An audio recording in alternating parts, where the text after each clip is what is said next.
And we're live. Bram Williams.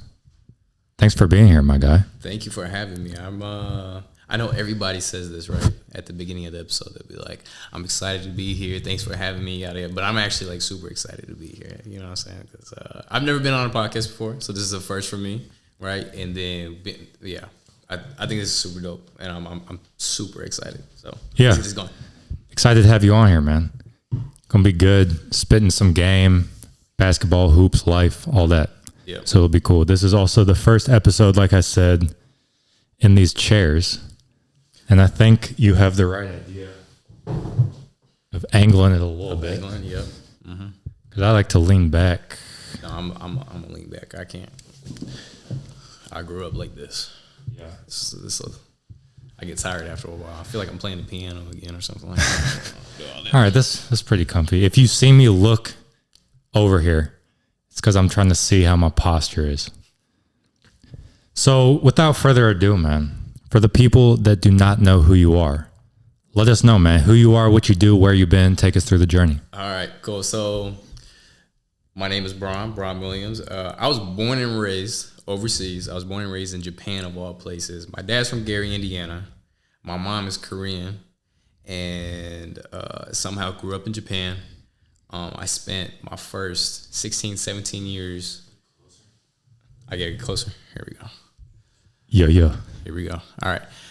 So I spent the first 16, 17 years of my life in Japan. I grew up in the public school system there, and I went to an international school for a little while, which was kind of prepared me to move here to the United States to play high school basketball and then hopefully get on a college radar and play college ball somewhere. I ended up getting a college scholarship to go play at MOBAP, which is how I got here to St. Louis.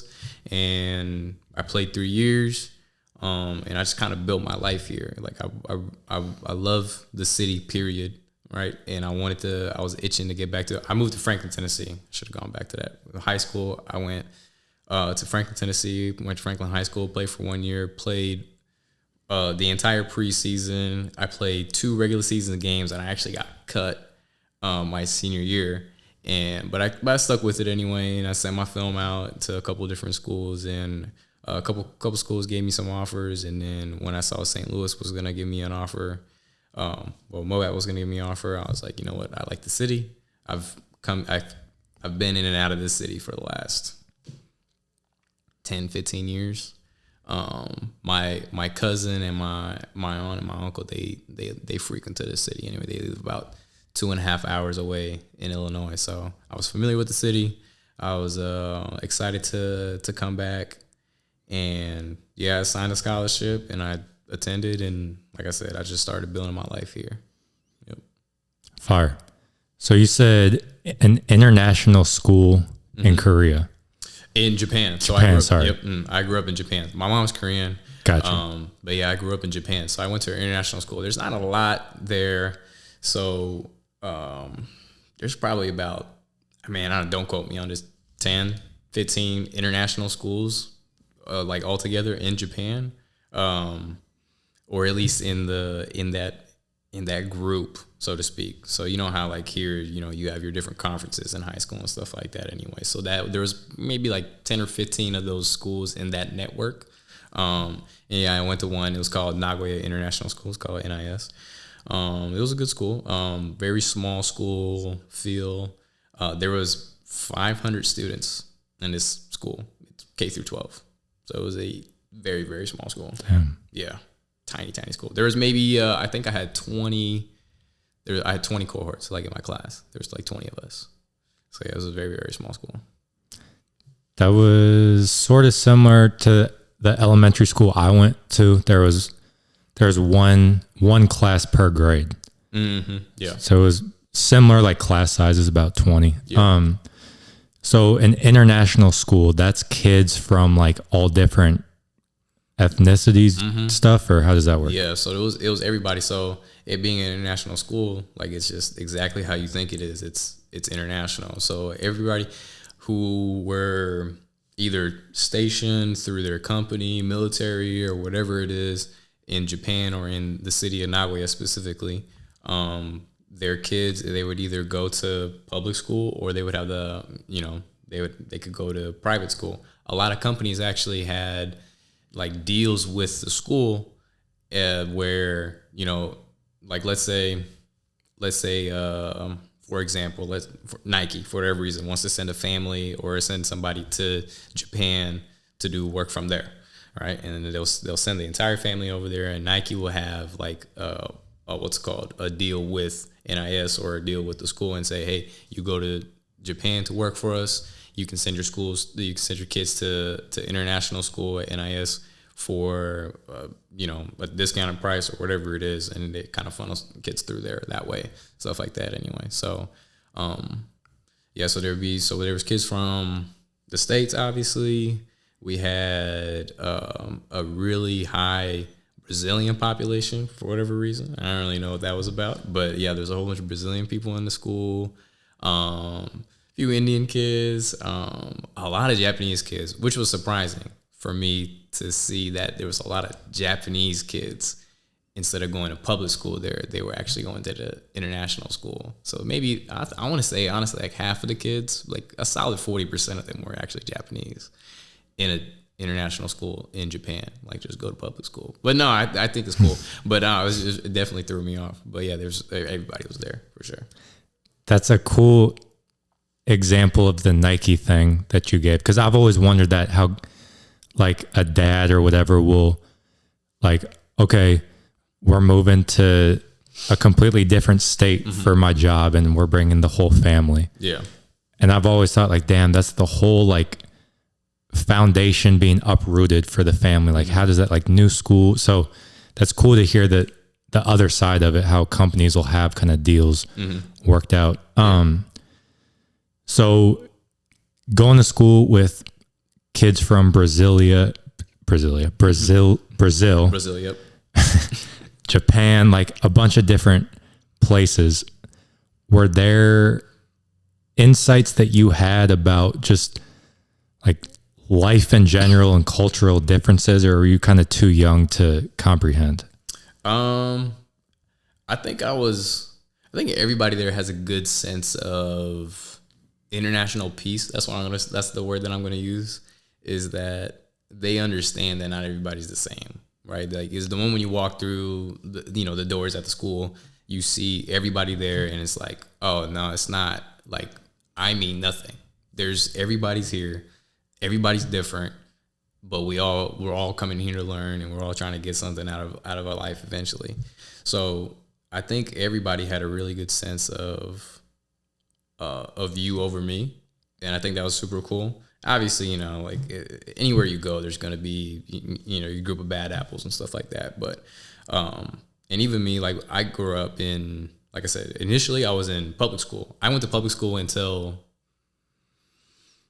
my freshman year of high school. So, I was the only foreign kid in the public schools in Japan. Right. And like I grew up there. And I did all my gen ed through there. And then once I graduated and I moved to the international school after that, I always knew I was different from everybody else. And for me, it was actually even more comfortable going to the international school because I knew everybody had their own different sets of circumstances. And I found a little bit more comfort in that instead of being the only one out versus, oh, everybody's different in their own way. And you can still group up however you want to in the international schools, but also, like I said, understanding that, oh, everybody's different and, everybody's got their own thing going on was definitely more comforting for me instead of going into a school and being like, oh, yeah, like I'm the only one here right now. It's like if you went to the most common one, obviously, right? If you go to a predominantly white school and you're the only black kid there, that's probably how I felt like in the Japanese school. Oh, everybody in here is Japanese, but then I walk in and then I'm the only guy who looks different. Yeah, no, it was definitely, I stood out for sure. That's a good point though, that everyone was different. So then there's a similarity because everyone is different. So then there's like you use the word comfort. There's a comfort in that, knowing that everyone is a little bit different, but then that in it of itself is something that everyone can relate to. Mm-hmm. That's pretty cool. Yeah, definitely was. Yeah. I've always seemed to gather more looks my way. I think there was definitely something a little bit more distinct about me. Also, like in the end, I was in Japan, and where the national height average is like 5'6", and I'm 6 flat. So I'm already tall. Like if you went over there, you'd be a giant. Like everybody's looking up at you, right? So, and even at the international school, maybe there was like a handful of people who were still taller than me and stuff like that. So I still naturally like gravitated some looks and stuff like that. But it was definitely different. Like it felt like, like I said, it felt like everybody was different, and nobody's really staring at you or looking at you and seeing how you move because they smell something off or something different about you. They're just there. So. And so this was, because you said you went to public school up until your freshman year of high school. Yeah. Mm-hmm. So this international school is sophomore year of high school, or what's the timeline? So, dang, all right, I'm teach y'all. So in Japan, Gen Ed, right? So like in America, you go K through 12, and then you're like a member of society, right? In Japan, it's K through 9th, and then you become a member of society. Does that make sense? So like you would graduate with your GED in 9th grade in Japan. Okay. So I did public school. I did the whole free public school system until the very end of it, basically. And then 9th grade, but also their school year ends in April and not in August or wait, May. No, I'm tripping. May. I'm tripping. Their school year ends in August. Oh wow. In August, yeah. And then they only get like a month off from school. Like here, you get 3 months off for summer break. Like they only get 1 month off. So, damn, do I remember this right? Am I remembering this right? I'm absolutely tripping. You're tripping. I'm absolutely tripping. You end your school year in March. Yeah, in March. Okay. But here you end like May. Yeah. Around May. So I finished school, and then I graduated. I graduated public school in Japan. During that time, at the same time, people are still doing 9th grade because they go until the American school systems usually go until June, right? So I graduated Japanese school, and then I actually joined the last part of the year at the international school. So I kind of redid 9th grade, the last 2-3 months of it in the international school. And then after that, I went into sophomore year, if that makes any sense at all. Yeah. No, that makes sense. Yeah. Okay, cool. Yeah. I've heard Japanese schools are like super intense. So very, very intense. It kind of makes sense that like by the time you get through 9th grade over there, it's probably the equivalent of 12th grade here in terms of like hours and stuff. Mm-hmm. Yeah, like I was a math whiz, right? Not just because I was Asian, but I was a math whiz in the eyes of the international school up until sophomore year because I did everything. I learned everything by then. And I also, I did everything without a calculator. Calculator wasn't a thing in Japanese public school systems. And then junior year rolled around, and then now we're doing advanced math and we're doing all this other stuff. I had no idea what I was doing. But up until that point, I was still doing things that I already learned, stuff like that anyway. So, but yeah, the timing of everything is definitely really, really different. So, yeah, I did that. And then, junior year, I was a regular student again. But sophomore year, I was like, I did this last year. Like, I'm doing the same thing again. Easy money. Easy money. Yep. Yeah. Mm-hmm. They really thought I was really good at math. I was like, nah, just wait. Just wait. No, I went from, they wanted me to be in HL. They wanted me to put in higher level math. And I was like, no, I definitely can't do that next year. Yeah, I'm so glad I struggled in SL standard level. I struggled in standard. I struggled in standard my junior year. That was horrible. Yeah. So public school and then international school. Was there, how much of a hoop scene was there? So I would say in the school, but the country in general as well. people love basketball in Japan. Yeah. They love basketball in Japan. It was a growing, it was a huge sport. It's growing. Even now to this day, it's super big, and it's growing every day. I started playing basketball at the very beginning of that. The B League just came in. They just started their pro league, got way more funding as I was coming up. And then, I would say it's baseball, soccer, and then basketball. Like baseball and soccer is going to always be really big in Japan. But basketball was on the rise, is on the come up anyway. The hoop scene, super big. AAU, like club is definitely big. You could only play on one club team. That was a thing. You couldn't play for multiple club teams. And then also it was uncommon. People would take school ball very, very seriously, but I think the fact that, a lot of Asian countries in general are really focused and dialed in on academics, they didn't do a lot of extracurricular sports. You would have to be very, very select or talented to even consider, I'm going to put in more time into my sport instead of trying to figure out how to get this scholarship to go to this really nice Ivy League Japanese school or, study abroad or something like that. It was bad. Yeah, sports is definitely not on the forefront of everybody's mind. Like me, whenever I started playing basketball, I was like, okay, I'm going to be the best I can be.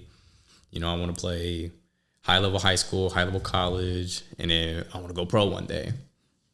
Not how they thought over there. They were like, I'm going to be the best player I can be right now. And then once I graduate middle school, basically, right? Once I finish 9th grade, I'm going to go to college and I'm going to go work this desk job.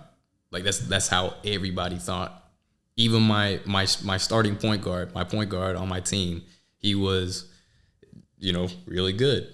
And I thought he was like, he had similar dreams, but he was like, yeah, no, after this year, I'm done. Like 9th grade. Oh yeah. He was like, after this year, I'm done. I was like, what? You're not going to play basketball next year? Like, you're not going to try and go college? You don't even think about going pro at all? There's no dreams about that? No, they don't think about that over there. They'll play during their school years, and then that's it. That's done. And not a lot of them thought about it. So then if not a lot of people thought about it, but then you're saying you had that mentality of college then pro, like where did you think that mindset came from? I don't know. I honestly don't know. I loved basketball. I couldn't imagine doing anything outside of it. And I overthink a lot of things. To try and avoid it, I just make up my mind early on and just kind of stick with it. So I think that was part of it. I was like, you know what? I'm going to play basketball forever, and I'm going to go pro one day. Like, that's just what I thought. And then I just never really looked back on it. And then one day they told me to be a little bit more realistic, and they were like, what's your plan B? You got to at least have a plan B. And then I was like, okay, I'm going to be a PT. That's what I thought. Like, I think I decided this in 7th grade. I was going to be a PT. And then I blindly told myself I was going to be playing basketball. And if that doesn't work out, I'm going to be PT.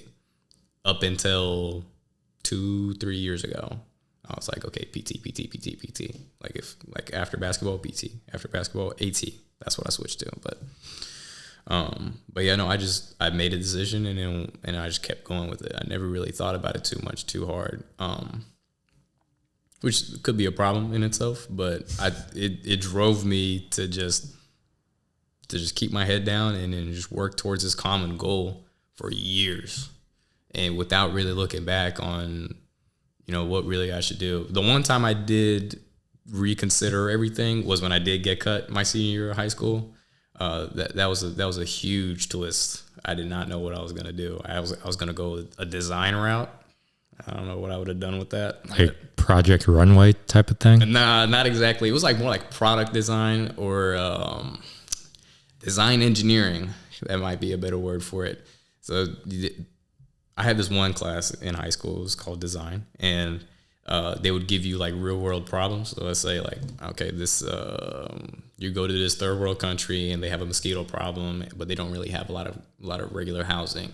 How do you fix it? Like, how do you get people to like sleep at night and be protected from pests, mosquitoes, stuff like that anyway. And like, you would have to come up with you would have to come up with a solution and figure out a cost effective, yada, yada, yada. Like that was really cool. I enjoyed it. I did really well in that class. I kind of wanted to do something in that route. And then, but then, yeah. And then MOBAP gave me an offer and I was like, let me sign that. Let me get that. So you got cut your senior year of high school. Yeah.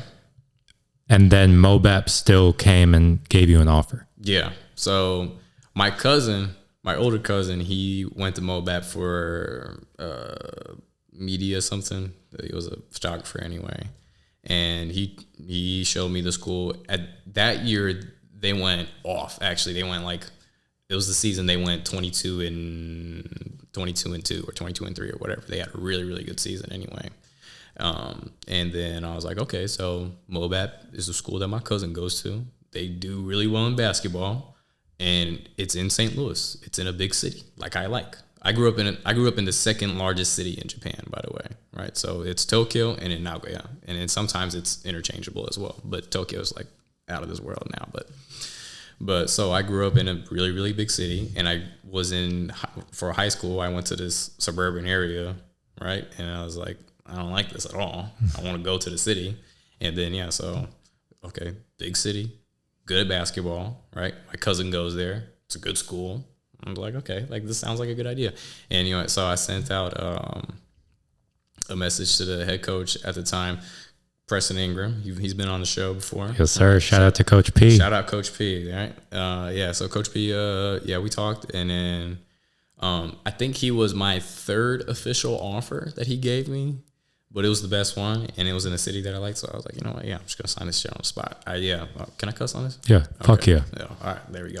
Yeah, no, he was like, I can offer you this right now, and I saw it, and I was like, where's your pen, man? Where's your pen? So so I signed it, and I came over here. Damn. Yeah. Dang. What was even the question? I lose myself sometimes. No, we're in the ballpark, but that's very much like the opposite of the overthinking. Oh yeah, no. I was, fuck it. Where's the dotted line? Let me sign it. For real. No, as soon as I signed, I got, I left the meetings, told him things, and I'm waiting for my cousin to come pick me up because I stayed with him. I was here for literally 2 days. I did a school visit and I talked to him, and so I was staying with my cousin, and while I was waiting for him, I called my dad and I said, hey, I signed a scholarship, and we were really, really happy. Yeah, that had to have been like a Hall of Fame tier phone call. Yes, it was fun. It was an incredible moment. And I can't wait for like the kids that I train to go through that moment. Like, and I hope they call me. I hope I'm on their call list. But I can't wait for that moment, man. It was surreal. Yeah, man. I traveled 6,000 miles to play a sport that was the love of my life, and I got cut my senior year of high school, where I was about to make it all happen, right? Well, D1 aspirations at the time, right? It never happened, but D1 aspirations at the time. I get cut. I don't know what I'm going to do. I keep my head down. I keep working towards it. And then I sign a scholarship and in a city that's in a good school, right? Yeah. So you got cut your freshman or senior year. Mm-hmm. And then when you're like emailing the Coach P, are you sending out film from your junior year, or how did that work? Yeah, so I sent out film from my sophomore and junior year, mainly my junior year. I had a really, really good season junior year. I was averaging 25, 8, and 6 in the international league. Like, I had a really, really good year. Lots of game film, and I sent him a couple clips, and. Yeah, he watched it, and he had some of the assistants watch it as well. And then, and he was like, "Yeah, I trust my assistant's judgment." Like, it was COVID, so it was a weird year for everybody. And he was like, "Yeah, we got a spot, and you can do it." At the time, I didn't know development was a thing, so that was actually his vision for me. I was in a development program for 3 years, but a scholarship's a scholarship. Pay for my education. I'm about to go back for my master's tomorrow. Tomorrow's the first day of class for my master's. Ooh, nice. Yeah, so it's like, it ended up working out. It was not how I intended it, but almost nothing happen the way I thought it was going to. But I'm still here. I'm doing what I love, and I really can't complain. Do I wish things were different? Hell yes. I wish I went D1, right? But I think you wish that I would have gone to D1. Yeah. Yeah, no, I get what you're saying. I think you're right where you need to be. I agree. I am right where I need to be. I touch so many lives, and I change myself. A lot of the kids that I work with, it's special for sure. I'm right where I need to be for sure. I agree. Because that is cool. Like you said, 6,000 miles here to play the game that you love, and now you get an opportunity to get a master's degree. And I think that's a great mindset that you had with the developmental program that I feel like a lot of people might not share. Of like, well, I don't know, was your mentality like,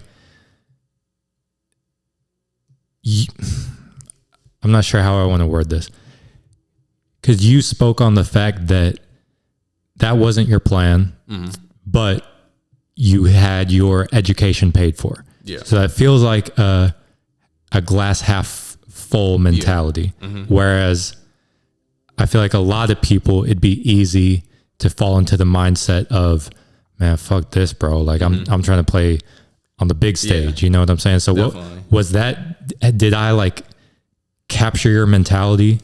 Yeah. I mean, I've always been a by any means type of person. I've never really gave up. That was never really my thing. I never, like, giving up was never really my thing. Right. So that's why I was able to even land the developmental scholarship. Right. If I would have just called it quits when I got cut, then I would, like I said, I would have been in a totally different, set of circumstances, and might not even be affiliated with basketball in any type of way except the occasional pickup runs. Right. But, when I came to the school and realized that I was going to be development and not varsity, like, sure, disappointment at the beginning, but it was, okay, what's next? Right? I'm never stuck on the problem too long. I always want to be part of the solution. And that's kind of where I was, is, okay, I'm development. Okay, how do I get out of development? Right? And then COVID year was really weird.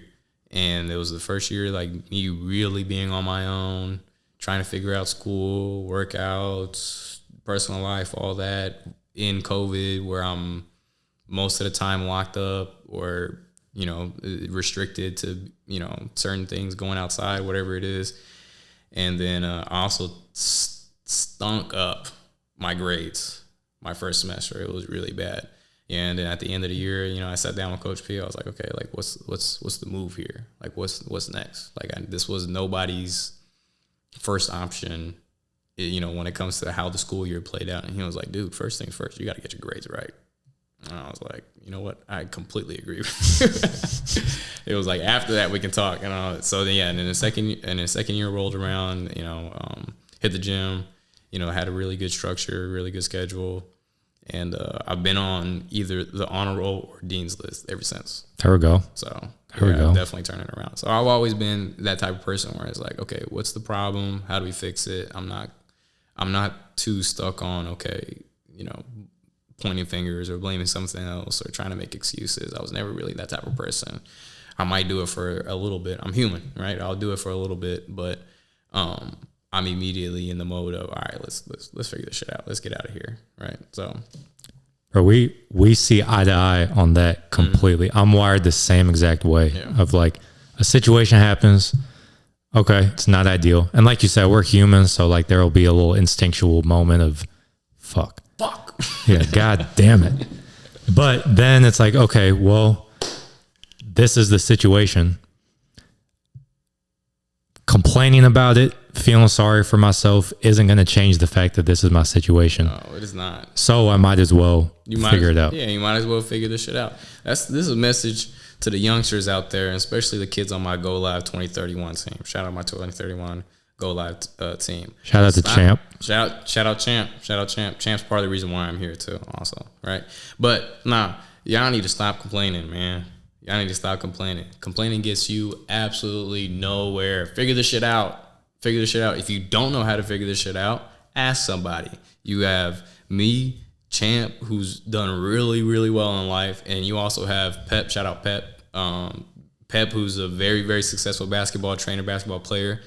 And like, there's lots of people before y'all, and y'all don't want to just sit there and complain and point fingers and end up losing the game.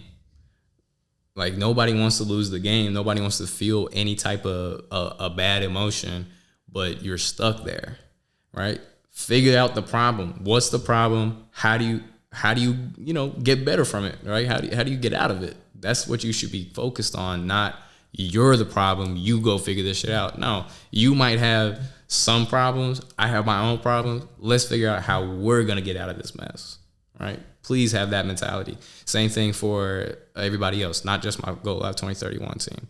I'm talking about every youth player out there. If there's something wrong, address the issue, stop pointing fingers, figure out how everybody's going to get out of that situation. Not just you. How are you going to look better? No, how is the team going to get better from that situation? Please. Thank you. All right. Yeah, I think those are two very important things to do. One, addressing the problem, because sometimes it's easy to sweep things under the rug, or whatever the problem is, if you're that person's teammate or it's your coach or something, like, it's real easy to just kind of sit on it and be like, oh, that's like, he's BSing. Let's say it's like an effort thing in a drill. Mm-hmm. Like, I feel like my teammate isn't giving 100%, and damn, like, I'm in here to get better. I'm trying to go pro, whatever the dreams are, goals are. It's easy to sweep it under the rug and not address it. But then my thing is that begins to snowball, because you have these feelings about it or with thoughts about it, whatever. But then if you hold on to it, it just starts to become this bigger issue, as opposed to just nipping it in the bud and addressing it, which I think is the first major key that you touched on. And then two, what are we going to do about it? Yeah, what are we going to do about it? That's to me, that's even the bigger issue. Like what are we going to do about it? Even if you're in denial of the situation, like, the moment calls for you to rise above it, right? Instead of just being stuck there. So even if you can't really understand what the problem is, like, but the mentality of how are we going to get better, or like how are we going to get out of it though, then you'll figure out what the real issue is. You know what I'm saying? Like, I think that might be more important. Both very important, don't get me wrong. But yeah, just the mentality of, all right, what's next? I think that it'll keep you moving. It'll keep your feet going for sure. So. Yeah, that's a big, I don't think adage is the right word, but like a phrase in basketball is next play, mm-hmm. next play mentality. Mm-hmm. It embodies everything we're talking about. Like, definitely, you turn it over, or you miss a shot, let's say, mm-hmm. complaining about it, bad body language isn't going to change the fact that you missed the shot. Yep. Isn't going to change the fact that the other team got the rebound and now they're in transition. Mm-hmm. So then if you keep on dwelling about the missed shot, that could be a quote unquote mistake, mm-hmm. if we want to call it that. Yeah. Which I wouldn't label it as a mistake, but that's just like the easiest phrasing to use. Most definitely. So mistake number one, quote unquote, you missed the shot. Okay, cool. Next play, but it can't be one leads to another thing leads to three things. Most definitely. Can't let that happen. Yeah, no, I tell my kids about that all the time. I say transition time. That's what I call it. It's transition time, because that's what they calls me. Shout out Chris Forrest also. He's huge shout out to Chris. Chris is actually, he told me your transition time is too long. And I've always had this mentality of what's next. But he actually pointed out that I'm still, while I felt like I was quick to get to the next play, he was still telling me like, yo, like, you're still taking way too long. Like, just move on. Let's get to the next thing. So he said my transition time was too long. Like on the court? On the court, yep. From me missing the shot to hauling my ass back on defense took too long. Me missed the shot, that was too long for him. And I really, my sophomore year, I really like took a deep took a deep dive in reflecting on like how I actually handle situations. And until to this day, I think my transition time is still too long for life, basketball, whatever it is. It's something that I think everybody can work on for sure. But yeah, it's that transition time. Like all these are valid, human experiences and emotions. But like how quick can we transition from, being upset, feeling sorry for yourself to, all right, what's next? What's the next play anyway? Yeah. Shout out Chris. Real quick, the reason why we're here, right, is so Chris, did I tell you? So Chris introduced me to you as a person maybe like 2 years ago or 3 years ago, whenever I started really taking basketball training serious. He was like, oh, you got to get with my guy, Malachi. He's been doing this for a while and he's in a similar boat as you were. And I was like, you know what? Yeah. Followed you on Instagram. I've been watching and following your stuff for years. And I never really got to connect with you, even though Chris has been pushing me to do it. And then, I've been looking for gym space, just like any other trainer in St. Louis. And then I was like, you know what? Malachi's got Grounded Hoops has got a good location. It's in St. Louis. And you know what? Let me pick his brain, right, about how to conduct business, right? How to get some gym space and, potentially even get some room over there too. And then come to find out, Champ have been in talks forever about, how to get you involved with the Go Live vision and stuff like that as well. But it all started, 2-3 years ago while I was still in school, thinking I was gonna, make it on the varsity level and, play really high, comp basketball and stuff like that. But yeah, no, it started all the way over there anyway. So yeah, so I agree with what you were saying earlier. I'm definitely right where I'm supposed to be. And it's all coming together this past year. And I feel a lot better about my life, period. Like just how everything's just kind of like falling into place. There's still lots of struggles and, lots of obstacles that I got to maneuver through. But seeing that something that was halfway set into motion 2-3 years ago coming in a full circle right now is an extraordinary feeling of like, oh, this is there the entire time. I just didn't really pursue opportunities. I didn't really like open the door. Does that make sense? Yeah. Right? So if you're scared to take the leap, take the leap. Open the door. Just peek what's inside there at least. You know what I'm saying? Like you never know what's gonna be out there. Like I'm like I said, like at the beginning of the episode, I'm really excited to be here because I think like you and me will have a very cool relationship moving forward for the years to come, and I stand by that for sure. It's a cool analogy, the door that you used. Mm-hmm. Like you can just take a peek, see what's up, But yeah, that was a cool DM to get from you because Chris was my trainer growing up. And so that in itself is a full circle moment that I'm training now. And I pulled up on him like a week or so ago and watched him work TJ out and still like getting game from him and stuff. And it's cool that we have that community in St. Louis because like there's the narrative, depending on who you want to talk to, that St. Louis basketball is real like divided and stuff. And that's just a pretty like big blanket statement because like I think there are certain areas of people or whatever that like are that way. Mm-hmm. But this is a good example of like Chris is putting you onto me and Champ and like we're just kind of networking and meeting people and connecting. I think that's pretty cool. Definitely. That's what basketball is about too, right? Is like connecting, right? In the end, like sports was created so that people can come together. And I think that's super dope. And I tell kids and I tell everybody, take his basketball as far as you want to take it. Like it'll do amazing things for you. Like I said, it took me halfway across the world. Yeah. Right. It took me to Franklin, Tennessee, to the city in St. Louis, to doing this podcast right now. And then, it's crazy for sure. It's off of one orange ball. So it's however far you want to take it, really. And, looking back, could I have took it in further? I'm sure I could have taken it further, right? Or not further, but in a different direction.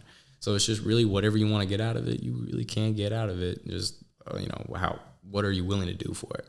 I think that's super huge. And that's something that I think kids need to understand. I feel like with the culture of all this reclassing, who do you know, like all this stuff. I think it really turns kids off to the idea of, you know what, I can make things happen for myself, and that sucks to see a kid give up early, or not give it its all because he's like, what's the point? And I was like, nah, like, you really can do whatever you want from it. Like, I'm not the best example because I never played, NCAA D1. I think that's where everybody wants to take advice from. But I have a lot of life experiences, like a lot of life experiences, and I wish people would use their resources a little bit more and just not give up. Again, just not give up. They're like, what's next? Let's go. I really want to see more of that, other than seeing kids learn a new skill, or learn how to do a tough move or make a certain team or whatever it is. I'd rather see that, like changing the mentality, changing the culture, right? We talked about this before as well. Like I really want to see mindsets changed and the culture changed over anything. Over anything. I want to see that first. Yeah, that's a good point about how if everything is like, I don't think you used the word favor, but kind of alluded to it, like who knows who, and okay, I got cut from this team or whatever, but this guy knows this guy, so he can get me on with this guy. And sometimes that can be awesome and like great for getting the next opportunity. But in certain situations, it does maybe take away from that figure it out ability that we've talked about. Like, by any means, figure it out. Like, okay, I got cut or whatever the situation is. Got to figure it out. Like, what can I do to get myself out of that situation? Like we've been talking about. So yeah, like there's benefits to it as far as like networking and knowing people that know people, and it can put you in the right doors. The question might be, for how long can you stay in that room? If it's just based on who you know. I don't know. It's kind of multifaceted, but I think that's a good point, that it might take away from the figure it out ability. Yeah, no, definitely. For sure. So you are getting your master's in AT. No longer AT. I'm in exercise physiology and human performance. Oh, yep. A lot more words. Way more words. Athletic training. No, so like I said, in 7th grade, right? One day I used to go to PT. I tore my meniscus when I was in 7th grade. And I went to PT, and I developed a really close relationship with my therapist. And he kind of like put me on game, so to speak. He was like, like PT is a growing industry, and like I'm bilingual, right? And this is always what throws people off in Japan in general. They're like, because they'll see me and know that I'm not Japanese, and I'm speaking to them in fluent Japanese. They're like, what's going on right now, right? So then they'll obviously ask, do you speak English, your native language, or whatever it is? And then I'll be like, yeah. And then they're like, oh my goodness, like you could be. This is the first thing that everybody tell me is like, you can make so much money off of that. Do you speak 2 languages? Yeah. So that's literally, I grew up hearing that all the time. And then PT was a growing industry, and then having that specific market of being bilingual and being able to plug into very specific places where there was a demand for it, that was attractive to me. And I was like, if I don't play pro, and make sign $1 million contract with the Lakers, I could make a lot of money still doing PT. So that's kind of how I thought of it. And then and then my freshman year of college, I decided instead of PT, I wanted to do AT. PT, you would work in a clinic most likely, and you would get a wide variety of clients, right? So you would have, let's say you have Tommy who wants to be a Major League Baseball player, right? And he's working through his tennis elbow. And the next client could be Susie, who fell down the stairs and trying to, get her hip right. I didn't really want that variability, so I switched to athletic training originally, so that I could work with a team or be in a specific place where I could, not limit my clientele necessarily. That's not the word I'm looking for, but have very specific clients. The goal was to be on a basketball team somewhere or something like that and be the team trainer. That was the goal. And then like 2 weeks before I graduated with my bachelor's degree, I was like, no, I don't want to do AT anymore. I didn't want to see careers end. I didn't want to have to work with somebody who was struggling to get back onto the floor, and that's all they cared about. And I think the main reason why I didn't want to do it, two main reasons why I didn't want to do it, I didn't want to see career-ending injuries right in front of me, and I didn't want to have to tell somebody that they can't play anymore. I couldn't do that. That was not something that I wanted long term in my life, in my career, right? In my 9 to 5, so to speak. Anyway, so I was like, I got turned off by that 2 weeks before I graduated.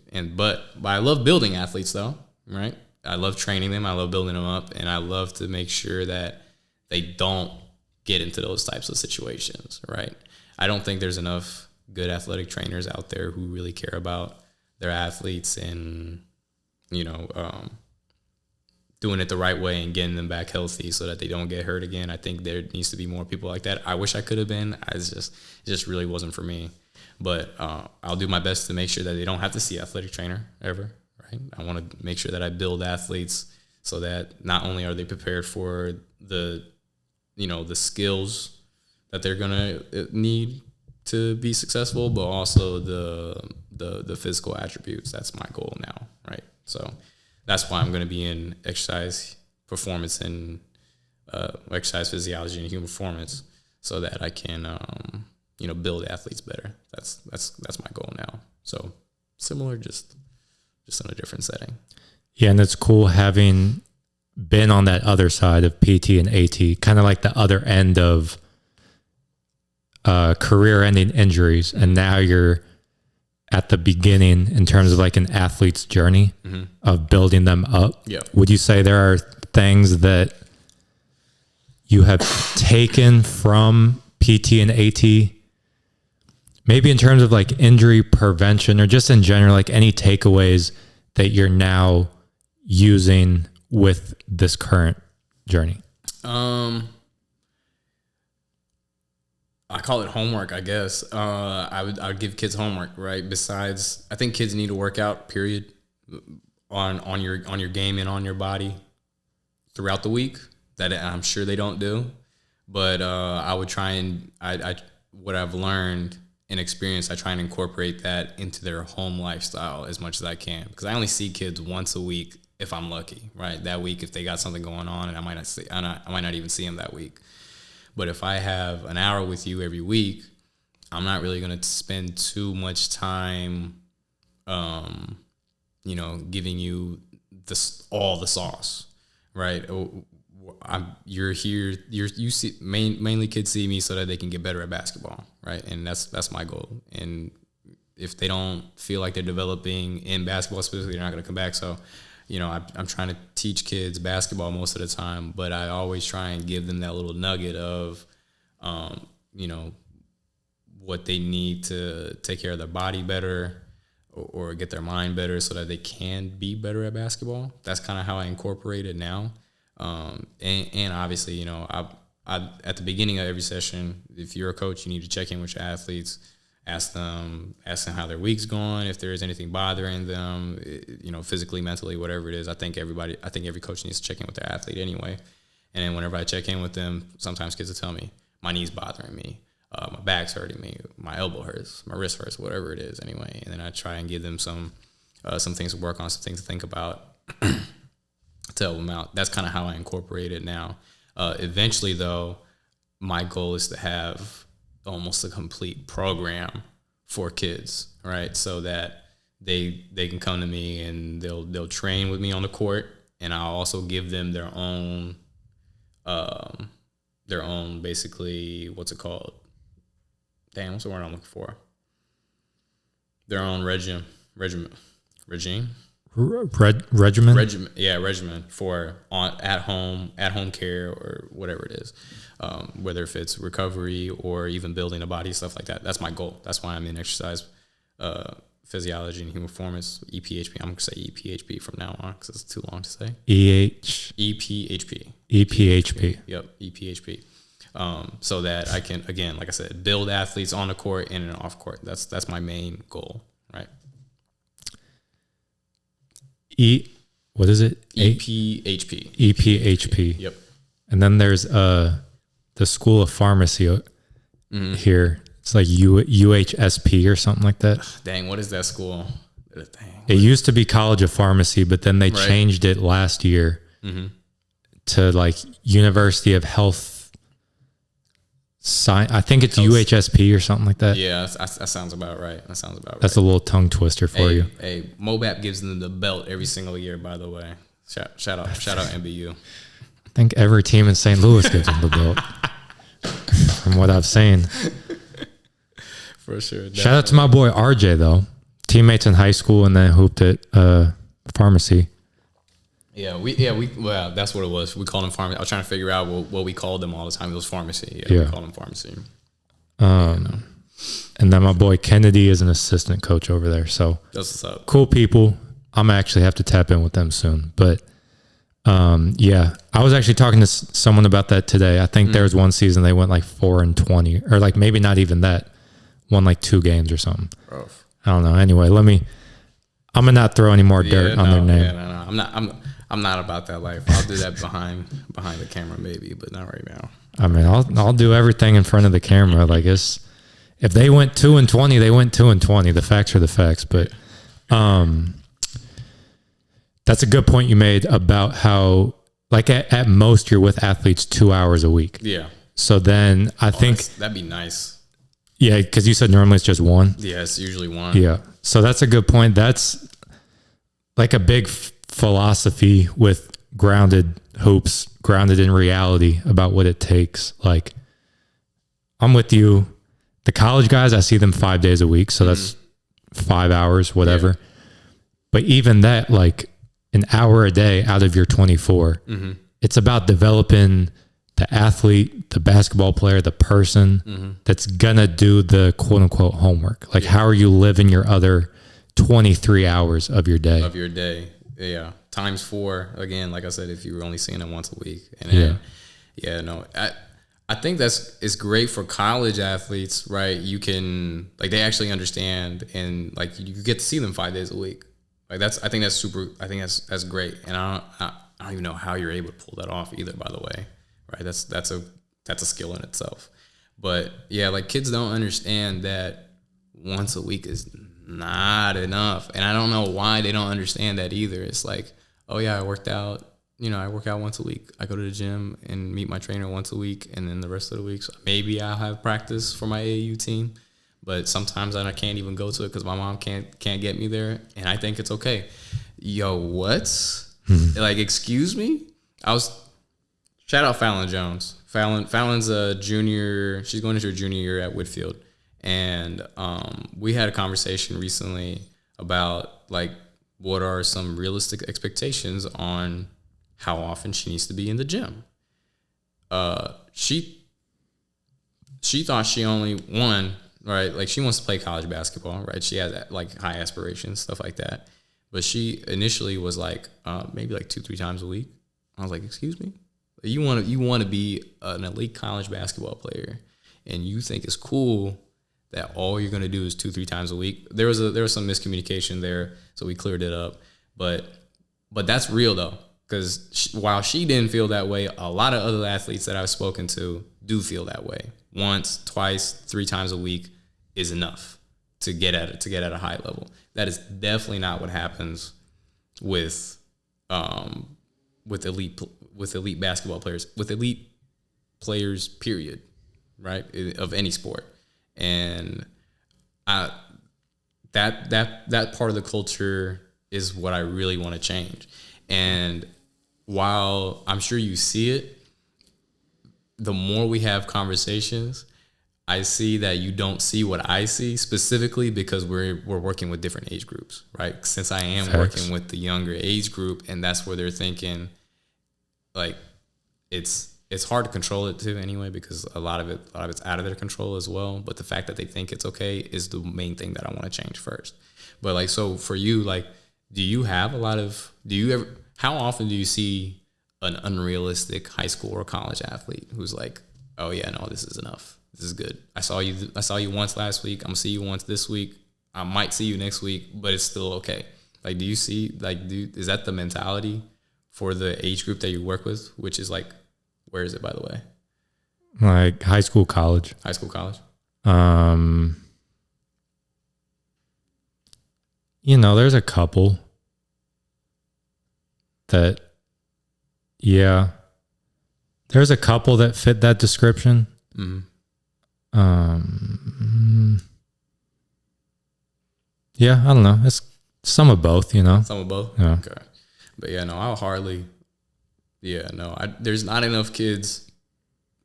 There's not enough kids hitting me up to get in the gym. I think that's what I think. I used to bug my trainer every single day. What we doing today? Like, where are you going to be at? Like, how am I going to get to you to get this working?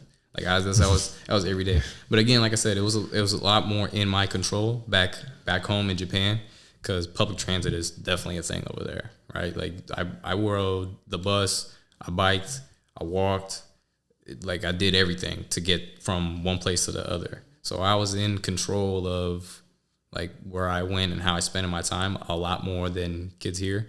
So that's definitely different. But also at the same time, like, as long as you communicate, though, like, I'm willing to work it out with you.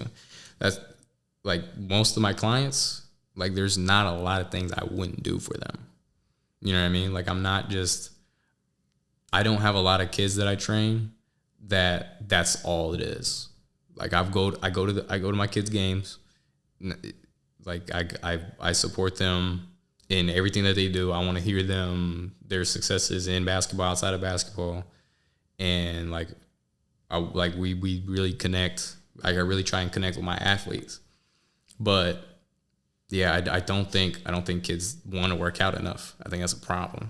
Like, you should be trying to get in the gym way more. So I don't know. We need to change that in the culture. In St. Louis, I think it's a big thing in St. Louis. It might be an issue all across America. Who knows, right? But I think we definitely want to try and work. If we want to put St. Louis basketball on top, like, we need to fix that somehow. Like, we gotta get kids to understand they gotta get in the gym, and how are we gonna facilitate it? Like, it's really, like, I think it's the biggest issue. One of the biggest issues in youth sports.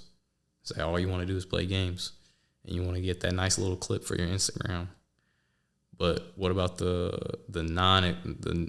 not clips, right? Like, what are you doing behind the camera? What are you doing behind the scenes? The unseen hours. Drew Hanlon. Yeah. That's real. Yeah. Yeah, because it's tough. It's just tough, bro. There's so many. It's just multifaceted. Because, like, I remember, I can just see from their shoes, like, you're in middle school, even high school. Like, I was the same way. Like, cameras on the sidelines and giving you the mixtapes and all of this, the cool Instagram pictures. And it's very easy to think it's very easy to like that stuff and then mistake that for the love of the game. Yeah. And I've talked about this on another episode. I would be acting a fool if the mixtape game was popping the way it is now. Yeah. Stop playing, bro. Stop playing. You know Threat Hoops? Yeah. So that was like when I was, what year did you graduate high school? 20. Okay, I was 2019. So kind of same time. But in St. Louis, that was like Threat Hoops was the camera guy. Oh, really? And then, so Lob City, Rio, he was doing his thing. He was on the come up. And there was a couple other guys I can't remember off the top of my head, but the mixtapes and the cameras on the sidelines of games and stuff, it was like at the beginning stages relative to what it is now. Yeah. And even then, like, he'd get a couple pictures and I would post some, and like, dude, that is kind of my thought process with a lot of it, is like, if I was in their shoes, I'd be doing the same exact thing. Yeah. Because it's hard at that age to decipher. Yeah. Mm-hmm. I agree with that.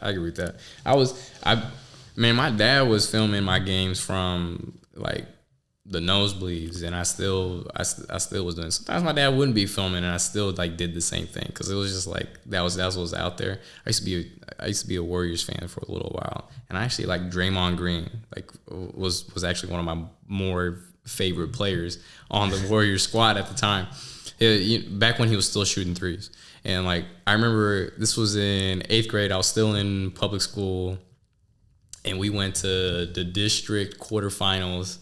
And we were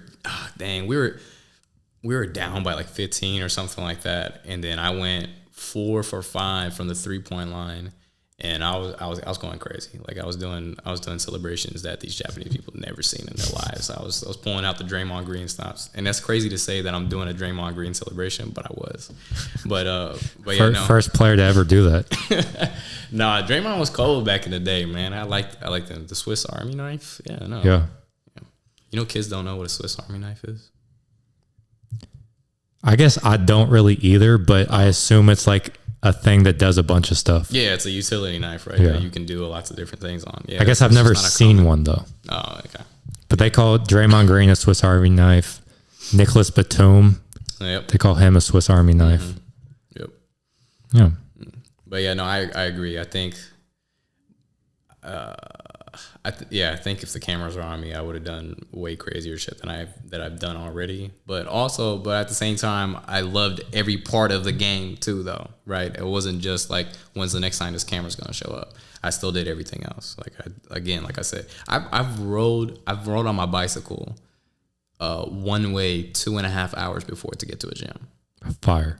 I did that. You know what I mean? So it's like, so maybe that's why I think it's different. But yeah, no, I probably would have been just as bad. But I think we should try and tone it down now. You know what I mean? Learn from the mistakes of the the ones that came before you, and just focus a little bit more on behind the scenes, right? And then show out for the camera later on. But like, understand that there's got to be a balance. You can't just care about what's popping on your social media page and not care about real life. Yeah, that's what I'm gonna say. I think that's what I'm saying. That's a cool story of biking 2.5 hours one way for a workout, because it shows like there's levels to this. Mm-hmm. Like if you want it bad enough, you'll figure out a way. You will. You definitely will. Again, like I said, the culture is really different, right? Like over there, like you can do that because everybody does it, right? Like you see somebody biking in the road here, you're like, get the fuck off the road.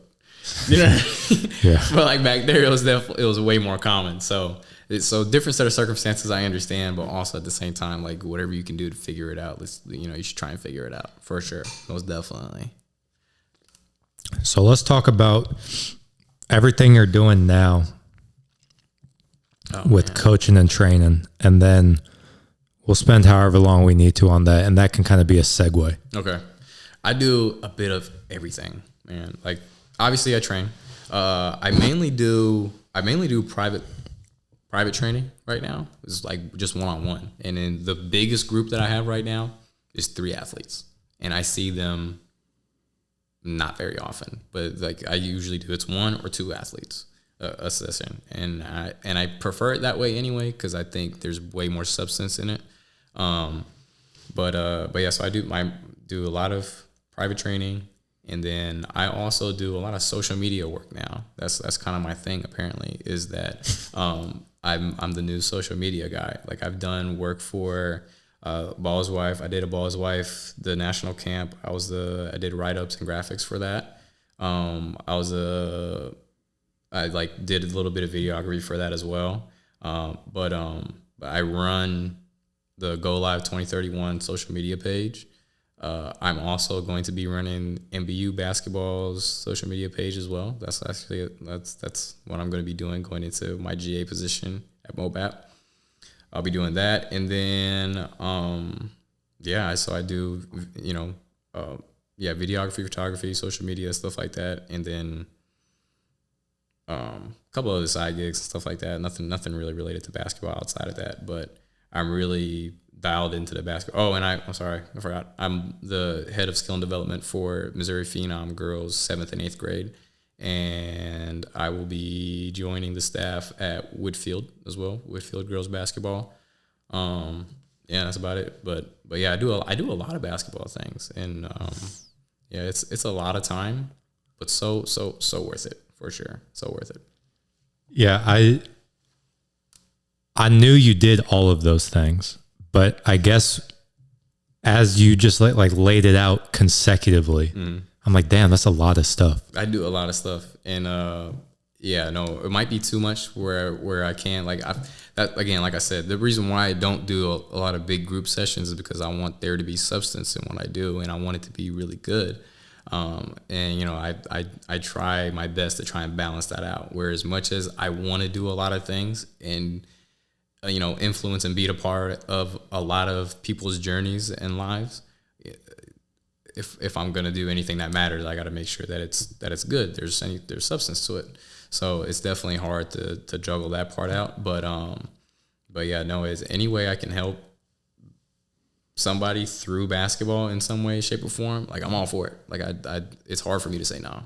Like there's somebody offered there was 2 teams from Phenom. They were like, hey, do you want to come join and you can be part of the coaching staff on like 2 or 3 different teams. The head coaches asked me, and I was like, I would say yes, but I got my own travel team. Oh yeah, and I also coach Go Live 2031. Right, I also do that as well. So I got my own team that I coach, and then I'm gonna be an assistant on another one now. And then now there's 3 other coaches who want me like to part-time assist on their teams. Yeah, no, it'd be way too much for sure. Yeah, and then I would water down the product that is me. So yeah, I don't want to do that, but it's definitely hard. But like I said, so fulfilling. I love everything that I'm doing. I love everything that I'm doing. I love it. That's important, especially when you're putting that many hours into it. Because like if it was that many hours towards design, probably might not be into it as much. Oh no, I definitely wouldn't have. But I'm the same way. Like ton of hours in the gym in one day or whatever, and there's this like you're tired, but then what supersedes that is, damn, I love this. Yeah. So you're tired, but you love it, so it keeps you going. And I think that's super important. Definitely. Yeah, it's super important. Super important. Some people get pissed off that like I don't do that. I do. So I have my own business, right? Like I'm an entrepreneur. I have my own business, and I make money the unconventional way, so to speak. Anyway, and it pisses people off sometimes. Like I know there's a lot of people. Like some people tell it to me to my face. They're like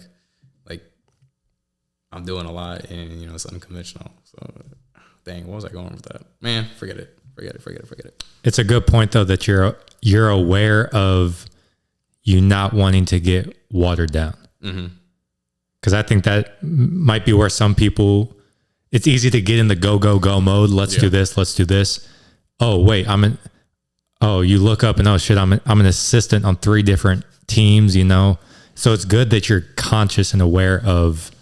You want to make the product good. Yeah, definitely. Yeah. No, I get stressed out thinking that I'm not good enough sometimes. Like this is definitely a thing for sure. I lose sleep over like mediocre sessions that I run, and it might not be because of me. It might be because that kid was struggling that day, and I'd just be like, dang, how could I help this kid better? How could that have been different? How could that have been any better? Games, obviously, that's the biggest one, right? Like you lose a game. You're thinking to yourself, dang, how could I coach that one better? Oh man, we've lost lots of sleep. Me and Champ, we stay up sometimes talking to each other and being like, yo, like what could we have done? Yeah, super big. Do you like training and coaching? Do you like one more than the other, or is it about the same? There's less to hate about training. For sure. There's lots of things that I struggle with in coaching because But also that's because I'm interacting with kids longer and more, right? But once a week, an hour a day, where all I'm doing is making you better, and like I don't, as many shots as they miss during a training session, that's expected, and it means nothing to them. But seeing kids struggle real time in games, having to deal with 8, 10, 12 different personalities on a team is definitely harder. There's lots of more struggles that come with coaching. But it's definitely, wins are definitely more rewarding for sure. But which one do I like more? Training is definitely easier. I'll tell you that. That's for sure. Training is easier, and it's easier to stay in love with it. There's some moments that I'm like, dang, do I need to coach y'all next year? Yeah, you know how many times that I asked myself that 2030 want to go live? I asked myself that twice. I was like, I don't know if I need to see y'all next year. Y'all pissing me off. But no, but in the end, like I said, I try and, it's not about basketball really at the end, right? I try and develop relationships with all my athletes on my teams, the kids that I train. I try and develop relationships with them, and I care more about them individually way more than them in basketball. So they're both equally rewarding to me, to be honest. There are harder moments that I've experienced through coaching, but I think they're both the same. Yeah, that's my answer. Yeah, that's a good point about 8 to 12 different personalities on the team. Because then there is that social aspect of navigating that and how those personalities interact with each other. Yeah. And like the ripple effect of that. Yeah. It's definitely, training, it's me, and like I said, I don't do groups. So it's me and you. How am I going to help you today in this next hour? And that's it. Right. When I'm coaching, I'll see them once or twice during the week. I'll see them at the game. And then in like this particular group that I'm talking about, like we travel. So like this in the span of 2 months or a month, right, I spent like 5+ days with them consecutively, right? Because we went to Florida. I'm with them all day, every day for 5 days, right? We went to Wichita all day, every day, 5-6 days. Right, so there's definitely more struggles that come with that. Obviously, you're with them longer, you're gonna have more opportunities for some bullshit to happen, right? But yeah, both equally rewarding. And like I said, like I care more about the kids and the athletes individually than how they are in the sport. So. And do you find there to be a difference between coaching, training girls versus guys?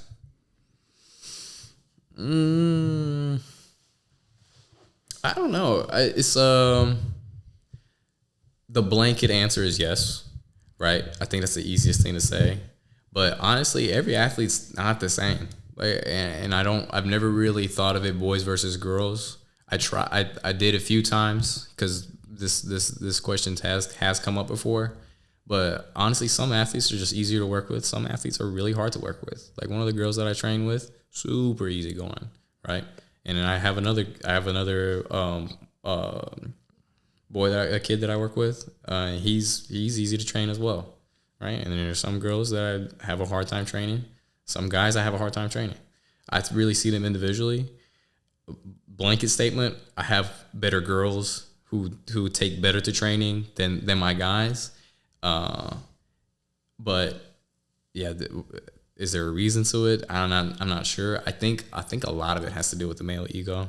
I think that's really what it is. A lot of unrealistic expectations of where they think they should be, where they think they are, and where they're trying to go. Right? Like guys, like even myself, like even if I'm training and I'm messing up in certain aspect, and I think I should be better than that. That's my own like frustration building up. I think a lot of boys that I train, a lot of guys that I train go through that. And they're like, oh, I need to be better. I know I'm better. And then they'll kind of put themselves on that. Some girls do too. But I think girls are a little bit better with the specifically, again, like transition time. Like I'll tell them, hey, like get out of your feelings real quick. Let's just finish the drill. Like you're here for this moment right now. You missing right now. You don't want that later on. So we're doing exactly what we're supposed to be doing. Guys, man, they can't get out of it. So girls are definitely easier to train. That's a blanket statement. But a lot of athletes, again, like I said, I just see them individually. Some of them are easy to work with. Some of y'all are not that easy to work with. But I'm here for it. Like I said, this is my job. I'm here to see you grow. Yeah. Top 3 clients that are your hardest to work with. No, I'm just. So at number 1, the 3 kids you enjoy training the least. Okay, so we're gonna wrap it up now because we got more on the way. Mm-hmm. So how we end it is 1, any last message that you want to leave the people with? Really up to you. Could be some words of motivation, words of wisdom type of stuff. Could be some like common theme that we've touched on a lot that you want to summarize. Really, the floor is yours just to speak on anything you want. Okay. And then number 2, plug away where people can find you, training stuff, photography stuff, plug away. Fantastic. All right. I guess I have 2 statements, right? If I can remember the second one. The first one is grow your game. That's my whole phrase. Okay. I tell everybody, go grow your game. Grow your game in basketball for sure. Grow your body, right? Grow your mind. Definitely that's my phrase for my athletes out there for sure. And then, like I said, I knew I was going to remember my second statement, right? So yeah, just get in the gym.